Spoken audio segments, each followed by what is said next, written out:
Whether they are currently in hiding or whether they tried to disappear before being caught for their atrocious crimes, these cult leaders use their power to manipulate and harm those who trusted them. Here are the top 10 scary cult leaders that are in hiding. Starting off this list, we have the Movement for the Restoration of the 10 Commandments of God. This cult with the catchiest name was founded in Uganda by 4 ex-Roman Catholic priests, 2 ex-nuns, and 1 former sex worker, and it was initially said to really emphasize the 10 Commandments. Apparently these leaders thought that the Roman Catholic Church had really abandoned the 10 Commandments and they wanted to bring back some rules. They couldn't just focus on these rules, however, they also had some doomsday prophecies as well, like all good cults. They claimed that the apocalypse would come on December 31st, 1999, and in anticipation of this, a bunch of the members sold all of their possessions, so of course they were pretty irritated when the world in fact did not end. The leaders scrambled and instead altered their prediction, saying that the Virgin Mary would instead come on March 17th, 2000, and that she would bring them all to heaven. The followers continued to believe this, and on March 16th they had a huge feast. The following day, on March 17th, police arrived to where the cult resided and found that an explosion and fire had killed hundreds of members of the group. At first they thought that this could have been a voluntary event, but soon they saw the signs that pointed to this being a mass killing. The leaders likely took the lives of the followers because they could not pay them back, and they also knew that their quote-unquote prophecies were false. At first it was thought that the leaders were among those whose bodies were found, but that isn't quite the case. No one is exactly sure if they ended up losing their lives or if instead they fled the country, which many people believe. At this point there is still a warrant out for their arrest, so while the authorities have never officially confirmed that they are on the run, it is truly the most likely scenario. In our number 9 spot today we have Karen Zerby. Karen is the leader of the cult now known as the Family of Love, which is much better known by its former name, the Children of God. In 1969, Karen joined a group called Teens for Christ and ended up becoming the personal secretary to David Berg, who was the one who founded the group. Eventually, David would divorce his wife in order to marry Karen. Karen had a son named Ricky, and his childhood was made into a book which was used to show other members of the cult how they should raise their children, but the book included some pretty horrific and disturbing content. At first, Karen wasn't around or extremely active in the cult, but she began to insert herself more and more and began making rules and enforcing discipline. Once David began to get sick in 1988, Karen took over the leadership position that she had been groomed for. After David passed away, she married another leader from the cult, and all the while Karen was extremely elusive. So much so that some of her followers didn't even know what she looked like. This cult has actually seen a few celebrities over the years. Jeremy Spencer, who is one of the founding members of Fleetwood Mac, is a member of this cult.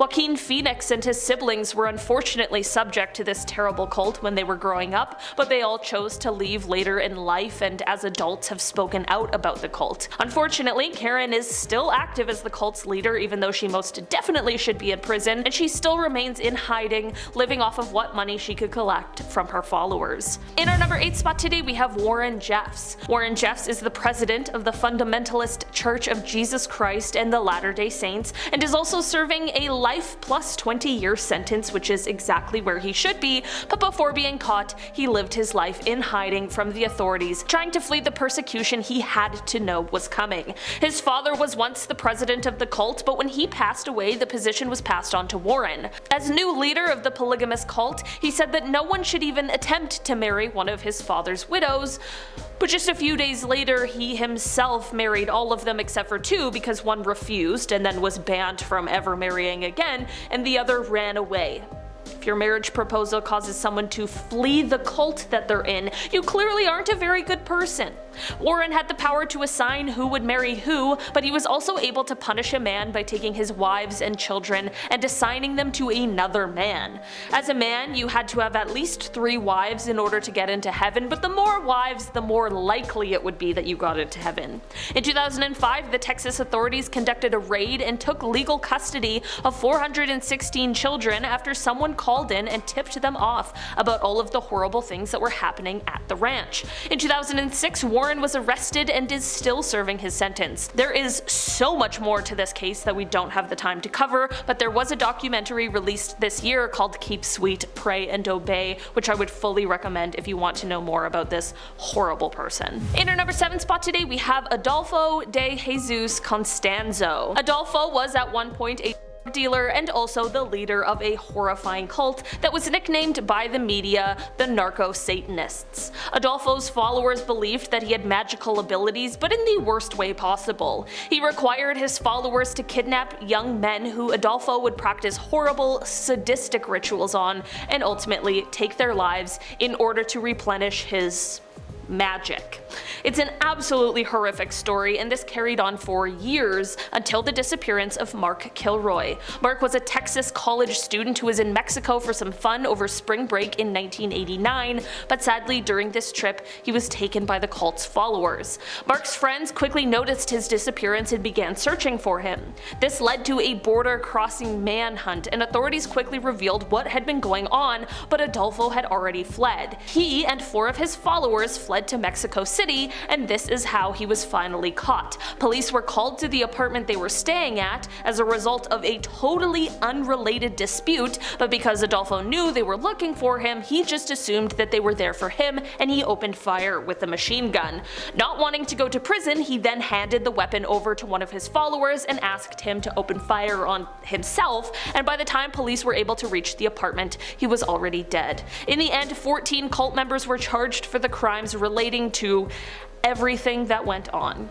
In our number 6 spot today, we have Shoko Asahara, leader of the Aum Shinrikyo cult and claiming to be the reincarnation of the Hindu god Shiva. Spoiler alert, he wasn't. He said he was destined to lead his followers to salvation once the apocalypse came, but then once he lured in followers, he claimed he could also teach them to levitate and develop telepathic abilities.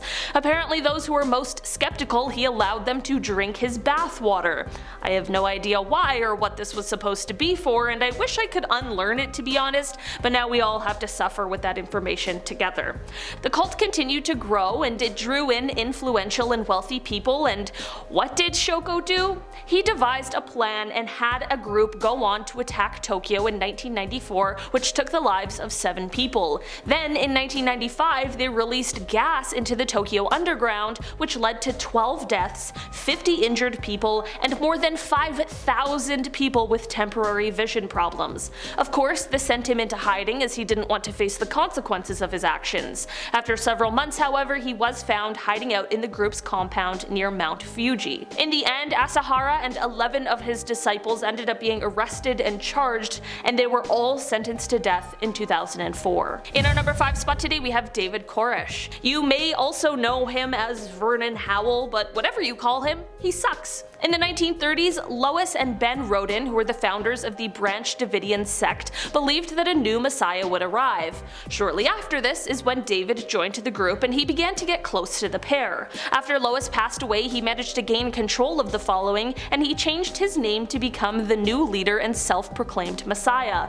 Under the control of David, allegations of horrible crimes began to come out from the cult, and on February 28, 1993, there was a warrant issued for his arrest, but David wasn't about to give up that easily. David hid himself inside of a compound, and when the authorities came knocking, things escalated and there was a shootout in which 6 members of the group lost their lives, but so did 4 members of the ATF. Over 51 days there were negotiations being made with David while he continued to stall. It is said that this all finally came to an end when the FBI carried out a last mission to take members of the sect by force. This is when the compound they were in was set on fire and 76 members of the Davidians, including David himself, perished. In our number 4 spot today, we have Jim Jones. Jim is certainly one of the most well-known people on this list for all of the wrong reasons. He is the man who claimed that he was the reincarnation of Jesus, Buddha, and Gandhi, and he founded the cult which was originally called Wings of Deliverance, but he later changed the name to the People's Temple Full Gospel Church.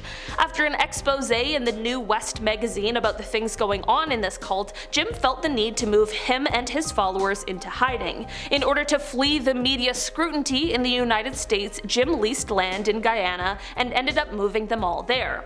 From here, there were claims of horrible things and human rights violations, which led to another investigation. People found out that some of the supposed members of this cult were actually being held against their will. In the end, with all of this going on, Jim managed to convince his followers to all take their lives in one massive, horrible event, and this day has gone on to become known as the Jonestown Massacre. A total of 918 people died that day, including Jim himself. In our number 3 spot today, we have the True Russian Orthodox Church. Also known as Heavenly Jerusalem, this cult was an offshoot of the Russian Orthodox Church founded by Peter Kuznetsov. Back in 2007, there were about 30 members of this group that all went into hiding in a Russian cave, where Peter told them that they had to wait until the world ended in 2008.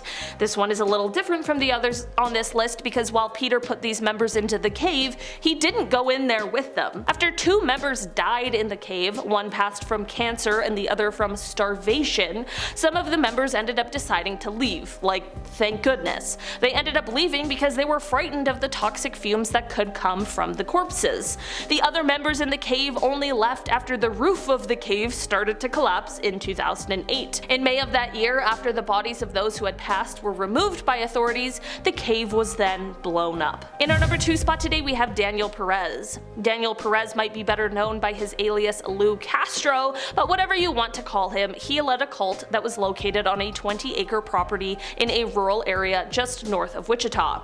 He convinced his followers that he had magical powers, and he told them all that he was a centuries-old angel who needed to commit some horrific crimes in order to stay alive. These crimes would have certainly been more than enough to just throw him on this list, but he of course couldn't just stop at committing one type of crime. He had to make sure he really stole the show on being the worst. Basically, he had this clever idea to use his followers' life insurance policies in order to live a lavish lifestyle.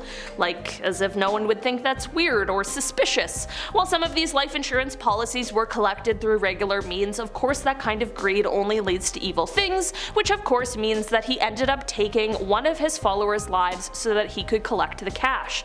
It is thought that he also contributed to the deaths of some of the other people's life insurance policies he cashed in on, but unfortunately there was never any evidence that would be able to substantiate that claim. In 2010, Castro moved from Kansas to Tennessee and adopted a new identity, but he was soon arrested by the FBI for aggravated identity theft and fraudulent use of a social security card number. While serving time for this crime, it was discovered what his real name was, as well as the charges that had been placed against that former identity. Thankfully, in February of 2015, he was convicted on all counts and received a sentence of 80 years in jail. In our number 1 spot today, we have Bentinho Massaro. At 25 years old, Bentinho decided to move his life to America, where he began to post his teachings online, but recently, former members of his cult have begun speaking out about the harm that they faced as a part of it. It is said that many of his beliefs follow the sort of ideas of igniting a quote global awakening, and that he plans to quote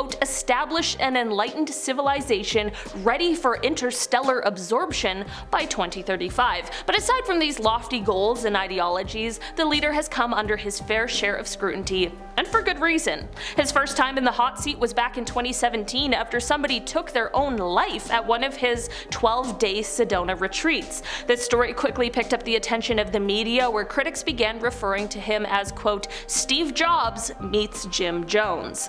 Apparently, as a result of this criticism, he ended up moving from the United States back to Holland. This is where he continued to hold retreats, but because of the intense scrutiny, he has vanished quite a bit from holding these in-person events, instead moving a lot of his content over to, you guessed it, right here on YouTube. And he is not shy in showing off the money he has been given by his followers. One of Benito's former followers, Jade Electra, has taken to her Instagram to warn others of the danger of his cult and teachings. She wrote, quote, "He is a walking dementor, and I am standing up and sharing the truth because too many are abused and stuck behind the fear, the bullying that occurs in the cults, and their literal gag orders students are given before they even know what will happen to them." Another former member who also spoke out, Keelan McNeil, wrote, quote, "Over the course of the years, it became increasingly and eventually blaringly obvious that Bentinho Massaro's intention is to not actually help the planet or others, but it is to use his, quote, mission or organization organization to get what he wants, which is only women, money, and power. She continued on, quote, "I want you all to know that the psychological and spiritual warfare that takes place behind closed doors and within Bentinho Massaro's community is extremely dark and dangerous. People are giving up their free will under the guise of transcending their egos, and Bentinho Massaro is exploiting them in every way that he can as a result." Alright guys, that has been our list for today. Thanks so much for checking it out. I've been your host today, Olivia Kozlowski, and I will see you again soon. Bye!